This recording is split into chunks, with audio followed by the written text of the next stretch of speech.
Skema në vetë, këtë herë, ndërtohet në mënyrë të qartë mbi dy shtylla kryesore, investimet dhe pagesat direkte.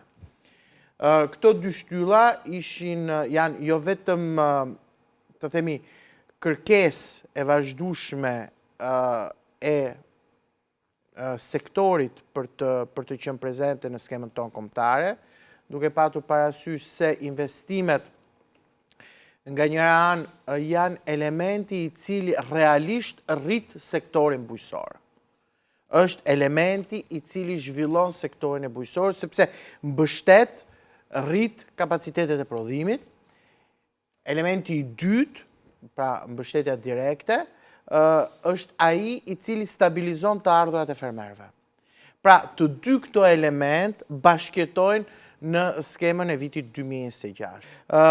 Skema nuk është as e Ministrisë Bujqësisë, nuk është as e atyre të cilët punojnë në Ministrinë e Bujqësisë. Skema është një fond i cili jepet për fermerët dhe duhet të shkojë tek fermerët. Dhe kjo ka qenë qasja që neve kemi ndjekur në vitin 2026.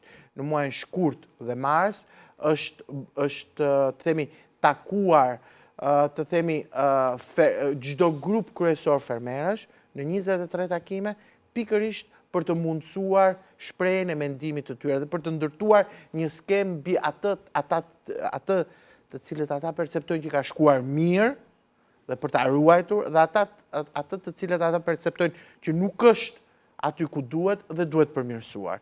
Ky proces rishikimi, rirregullimi, mendoj që është risja e parë e skemës.